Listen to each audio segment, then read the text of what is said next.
नमस्कार दोस्तों, एक बार फिर से बहुत-बहुत स्वागत है हमारे यूट्यूब चैनल में। दोस्तों, भादो महीने की एकादशी के दिन कर्मा पूजा पूरे झारखंड तथा झारखंड के आसपास के सभी राज्यों में धूमधाम से मनाया जाता है। तो इसी कर्मा पूजा के दौरान पाहन अथवा पुजारी के द्वारा एक कहानी सुनाई जाती है। तो वो कहानी क्या है, आज हम आपको सुनाएंगे। तो चलिए शुरू करते हैं आज का वीडियो। दोस्तों, एक गांव था, बहुत प्राचीन समय की बात है। एक गांव में ननका और ननकी नामक दो बूढ़ा और बूढ़ी रहते थे। उनका शादी के बहुत सालों बाद तक बच्चा नहीं हुआ। बाद में वो करम राजा से मन्नत मांगने के बाद उनको 7 बच्चों की प्राप्ति होती है। उनमें से 2 बच्चों का नाम था कर्मा तथा धर्मा। यही 2 व्यक्ति इस कहानी के मुख्य पात्र हैं। कर्मा और धर्मा खुशी पूर्वक अपना गृहस्थ जीवन बिता रहे थे। एक साल की बात है, गांव में भीषण अकाल पड़ा। गांव में भूखमरी की स्थिति आ गई। इसी कारण अपने परिवार का भरण पोषण करने के लिए कर्मा और धर्मा काम करने के लिए विदेश चले गए। वहां पर उन्हें अच्छा खासा काम मिला और कुछ ही महीनों में बहुत सारा धन अर्जित किए। बहुत दिन घर से दूर रहने के कारण उन्हें अपने परिवार और बच्चों की याद सताने लगी। तो दोनों भाइयों ने निर्णय लिया कि अब उन्हें घर लौट जाना चाहिए और वे घर के लिए निकल पड़े।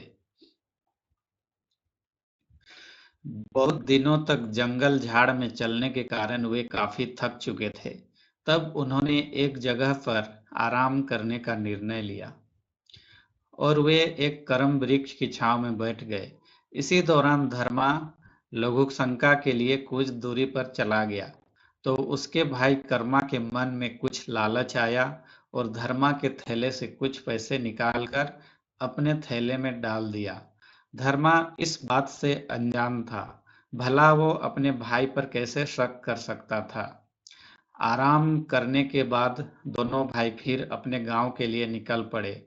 चलते चलते कई दिन लग गए, लेकिन वो अपने गांव नहीं पहुंच पा रहे थे। तो उन्होंने कुछ लोगों के माध्यम से घर वालों को संदेशा भिजवाया कि वो घर आ रहे हैं, उनको मदद के लिए कोई आए। लेकिन कोई उन्हें लेने के लिए नहीं आया। कर्मा गुस्से से आग बबूला हो रहा था, जबकि धर्मा खुशीपूर्वक आराम से चल रहा था।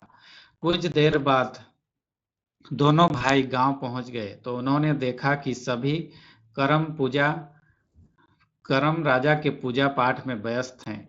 ये सब देखकर कर्मा गुस्से से आग बबूला हुआ, जबकि धर्मा पूजा पाठ में शामिल होकर करम देवता के पूजा पाठ में रम गया।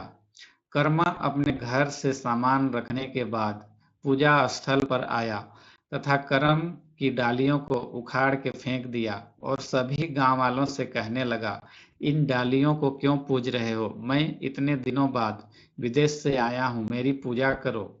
ऐसा बोलते हुए उसने सारे गांव वालों को भगा दिया तथा अपने बच्चों और पत्नी को घर ले गया। कुछ दिनों बाद कर्मा का कमाया हुआ सारा धन खत्म होने लगा और धीरे धीरे कर्मा कंगाल हो गया। उसके खेतों में उपज होना बंद हो गया। उनकी गायें दूध देना बंद कर दी। उसको खाने के लाले पड़ने लगे। जबकि उसके उलट धर्मा दिन दुनी रात चौगुनी तरक्की करने लगा। उसने अपने भाई की कंगाली और भूखमरी देखी तो उसको अपने भाई पर बहुत दया आई। उसने अपने भाई उसकी पत्नी को अपने खेत में रोपाई का काम करने के लिए बुला लिया। तो कर्मा अपनी पत्नी के साथ धर्मा के खेत में काम करने चला गया। धर्मा के खेतों में लहलहाते धान के खेतों को देखकर उसके मन में और जलन की भावना पैदा हुई। तो उसने एक योजना बनाई। कर्मा रात में सबके सोने के बाद धर्मा के खेतों में चला गया और खेत में लगे धान के खेतों को उखाड़ के फेंकने लगा। इसी समय देवी माँ की आकाशवाणी हुई। देवी माँ ने कर्मा से कहा, हे मूर्ख, ये क्या कर रहे हो? किसी का बुराई करके तुम्हारा कभी भी अच्छा नहीं हो सकता, इसलिए संभल जाओ। ऐसी आकाशवाणी सुनकर कर्मा डर गया और उसने देखा कि उसने जो धान उखाड़ के फेंका था वे अपनी जगह पर सही सलामत हैं। तब उसने देवी माँ से माफी मांगी और अपने बीते हुए कल में किए अपराधों के पश्चाताप करने और उस पाप से मुक्ति के लिए देवी माँ से उपाय बताने को कहा। देवी माँ ने उसे सलाह दी कि भादो महीने के शुक्ल पक्ष के एकादशी के दिन करम डाली लाकर उसकी पूजा करो। ये सलाह देने के बाद देवी माँ आकाश में लुप्त हो गई। देवी माँ की सलाह पाने के बाद कर्मा करम वृक्ष के तलाश में जंगल के लिए निकल पड़ा। जंगल में काफी भटकने के बाद भी उसे करम वृक्ष नहीं मिला। वो लोगों से पूछते पूछते आगे बढ़ रहा था। चलते चलते कर्मा काफी थक चुका था, उसे प्यास लगने लगी। पास में उसे एक तालाब दिखाई दिया। तालाब में पानी पीने के लिए उतरा तो उसमें कीड़े भरे हुए थे, जिसके कारण वो पानी नहीं पी सका। फिर आगे बढ़ने लगा। आगे बढ़ने पर उसे भूख भी लगने लगी तो उसे एक डूमर का पेड़ दिखा। डूमर के पेड़ में काफी फल लगे हुए थे तो उसे फल खाने की इच्छा हुई और पेड़ पर चढ़ गया और फल खाने लगा। फल को जैसे ही मुंह पर लगाया, फल में कीड़े भरे हुए थे। इस तरह वो फल भी नहीं खा पाया और निराश होकर आगे की ओर बढ़ने लगा। आगे उसने एक ग्वाला को देखा जो दूध दूह रहा था और वो दूध मांगने के लिए ग्वाला के पास चला गया। पास पहुंचने पर उसने देखा कि गाय के थन से दूध के जगह पर खून निकल रहा है। कर्मा को अब फिर से निराशा हाथ लगी। वह फिर आगे बढ़ता रहा। आगे उससे एक बुढ़िया नजर आई। बुढ़िया ढेंकी से चूड़ा कूट रही थी तो कर्मा चूड़ा खाने की इच्छा हुई और पास पहुंचकर देखता है कि ढेंकी से चूड़ा की जगह भूसा निकल रहा है। कर्मा थक हार कर अपने किस्मत पर रोने लगा और फिर धीरे धीरे आगे बढ़ने लगा तो उसे पता चला कि करम का डाली 7 समुंदर पार है। कुछ दूर जाने के बाद उसे एक मगरमच्छ दिखाई पड़ा। उसने सोचा मगरमच्छ के मदद से वह समुंदर पार हो जाएगा और मगरमच्छ के पास पहुंच गया और कर्मा ने समुंदर पार होने के लिए मगरमच्छ से मदद मांगी। मगरमच्छ पानी की कमी से तड़प रहा था। एक के बाद एक समस्या कर्मा सर में हाथ पकड़कर बैठ गया। इसी समय जितने भी लोगों से कर्मा मिला था वे सभी उसके पास पहुंचकर कर्मा के यात्रा के बारे में पूछने लगे। सबने अपनी समस्याएं बताई। सबने विनती करके कछुआ से कर्मा को 7 समंदर पार ले जाने में मदद करने के लिए कहा। कछुआ राजी हो गया और उसने कर्मा को समंदर पार से करम डाली लाने में मदद की।